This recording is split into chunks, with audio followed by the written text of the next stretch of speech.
So thank you for making the time on this very busy day to meet with me. It means a lot. Thanks. My pleasure. So your foundation, the Ron Darling Foundation, the one that's hosting this important event, and it's supporting all these important causes. How did you get involved in this, and why is it important to you? It's a great question. How it first came to come was my youngest son was type 1 diabetic.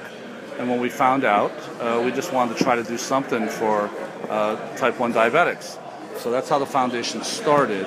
So that's half the foundation now. And the other half is we try to do things to help New Yorkers, whatever that is. For example, a few years ago when the police officer Peter Fragosky was killed, we donated to his daughter's college fund. This year they're having trouble in Newtown, paying for some of the funeral expenses. We're able to contribute to that. Superstorm Sandy, we ended up giving out $50,000 in furniture from Bob's Discount Furniture to people who lost their homes. So half of it goes to type 1 diabetes, and the other half is all locally here. We see a story, we think it's a great story, we think it's a real sad story, and we try to make it better. Well, I wish you the best of luck. How did you find the transition from star pitcher to broadcaster?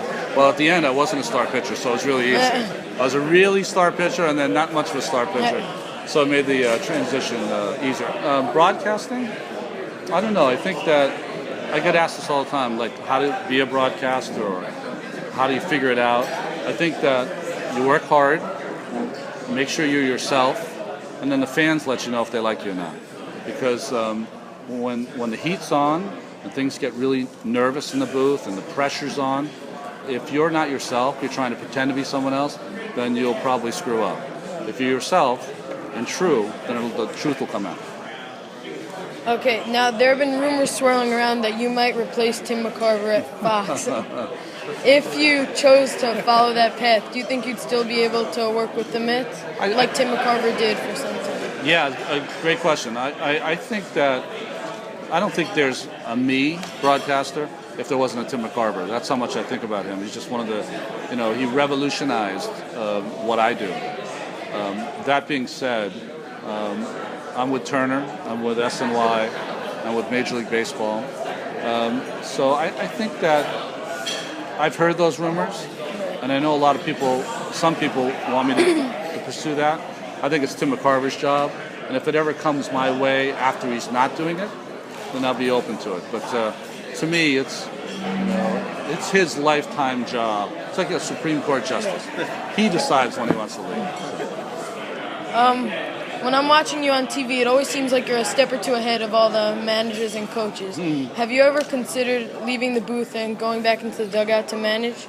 I've been asked to coach. I've been asked to coach half dozen times, and I've said no. Manage? I don't know if I'd want to be a manager or a coach per se. I would love to put together a team, and I'm not saying I have to be the general manager, but I would love to be a part of a team that puts together young pitching and young players and scouting and evaluating. I would like to do that. As far as on the field, the coaches show up at 12, they leave at 12. I show up at 2, I leave at 11. I like my hours better. Tell me about your first start. First start was 1983, September 6th, against the Philadelphia Phillies, who would go to the World Series that year. First batter I faced was Pete Rose. Second batter I faced was Joe Morgan. And the third batter I faced was Mike Schmidt. So luckily I was young and dumb enough to not know how important that those first three hitters were. And I was lucky enough I struck out Rose, struck out Morgan, and got Schmidt to ground out. So the greatest thing about that first start was not that. The greatest thing is that my parents were in the stands. And, it takes a whole village to make a ball player. Parents, coaches, communities. It's amazing how many people it takes. So when you do make it, and you can have your parents there, that to me was the highlight of the day. In the off season of 84-85, the Mets went out and added the final puzzle piece seemingly with Gary Carter. How do you think that he helped in the development and success of the great young rotation with you, Doc Gooden, Sid Fernandez, and other great pitchers? Well, especially right now, there's a lot of talk about the Mets and their great young pitching. And the 80s teams always talk about the great young pitching. But we also had Keith Hernandez. We had Gary Carter. We had Darryl Strawberry. We had Mookie Wilson. We had Lenny Dykstra. Kevin Mitchell, who would later become an MVP, was our utility player. So it tells you the kind of players we had also. So hopefully the Mets at some point will have that combination. As far as Gary Carter is concerned, he was the moral compass for that team. And today they have computers to tell you what to throw. Gary Carter was the computer for that team. One of the most famous plays in baseball history was Game 6 in the 1986 World Series when Mookie Wilson hit the ground in between Buckner's legs. Keith Hernandez, your co-announcer and your teammate at the time, was famously in the clubhouse at the time. Where were you? Well, he'd given up. Is that what you're saying? Yeah. Yeah, no. No, not then. No. After the ninth inning, Mel Stottlemyre came to me, and in those games, it's probably hard for you to even imagine, there were 55,000 New Yorkers at those games. So after the game would be done, we would have to wait an hour to an hour and a half before we could even shower because there's nowhere to go. So Mel Stottlemyre came up to me after the ninth inning, and it was tied. So listen, we're going to win this game. I want you to get in your car and go home. I want you to beat the traffic because you're pitching tomorrow. So I said, okay, all right. I got in my car. I'm driving down to Grand Central, and every ball player knows that if you're a home ballpark, there's completely no sound. That means it's bad for the home team. So I wheeled around on Grand Central, came back, and pulled into the clubhouse as Keith was coming in, expletive deleted, coming in the clubhouse. I'm coming in the clubhouse. He watched it on one TV in the manager's office. I watched it in the assistant trainer's office. So we both watched the sixth inning on TV. And I'll never forget, the one thing I'll never forget about that day is that the fans were jumping up and down so much when the run scored that in our clubhouse that had the popcorn kind of ceiling, all the dirt and soot was coming into the clubhouse. Yeah. It felt like the place was coming down. I mean, when you stood there and you're like, wait a minute, this place could come down. That's how much the New Yorkers were cheering. And the people that were there that night know what I'm talking about. Now, I'd assume that the highlight of your career as a member of a team was winning the World Series in '86, but what's your personal highlight or accomplishment? That's a great question, but I think that if you're a team player, you never think like that. It's great to win the World Series. That's absolutely the greatest. But, there are moments for a ball player that are so dear that the fans don't hear about it, from a guy in a bad slump that you take him out and put your arm around him and have a beer, to we had an incredible slump in Chicago in '84, lost 4 games in a row when we thought we were in the pennant, and the bus is going to St. Louis. We arrive in St. Louis and the bus pulls over in front of a steakhouse. Davey gets on the intercom, Davey Johnson, the manager, says, guys, we're going to eat together as a team. We had a rough 4 games, but we're still a team.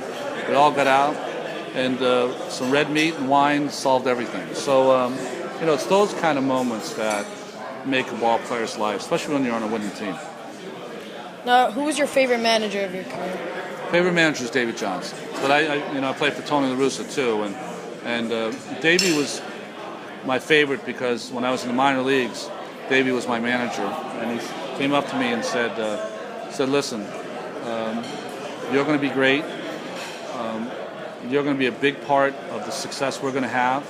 And when I become manager, and he was not named manager yet, he had extreme confidence. When I'm named manager, you're going to be one of my guys in my rotation.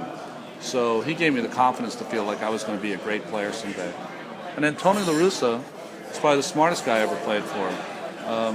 In 1992, I think I started out 1-3, 1-4. And we had early batting practice. I was in center field, and he came out to me, and he used to always call me Lode. He'd say, hey, Lode, what's going on, man? I said, nothing. What's going on, Tony? He said, are you all right? And I was going through kind of a serious thing with my parents at the time. One of them was very ill. I said, yeah, it's and I explained to him what was going on. And he said, well, on a human level, I really am there for you, but as your manager, you got to start winning games. And he really pointed out what it is to be a professional in anything you do. It really doesn't matter, and this is horrible to say, but it really doesn't matter how sick your kids are. It doesn't matter if your wife's mad at you. You got to win, and that's what separates being a professional ball player from being an amateur ball player. Is that that stuff has to be that stuff, and when you go between the white lines and you wear the uniform, you're expected to perform. And the toughest batter that you face? Tony Gwynn, by far. He almost hit 500 off me in like 100 at bats. He once hit a pitch. I bounced the pitch that he hit for a single like cricket. And he had the audacity, and I love Tony. We were very, very close. He had the audacity on there used to be a show on Saturday, This Week in Baseball. And he had the audacity that he was interviewed and said I was one of the toughest pitchers he faced. So I saw him, said, how can I be the toughest pitcher, one of the toughest pitchers he faced? He goes, Ronnie, it's not about hits. It's that I don't always see it from you. And if you think about all the hits I've gotten, there's a lot of broken bat hits, a lot of, he goes, I don't see the ball off you. Do I get hits? Yeah, but you're not comfortable at bat. I always took that as one of the greatest compliments I ever got. My father, he's a big Mets fan, particularly a big fan of yours. And I apologize on both counts.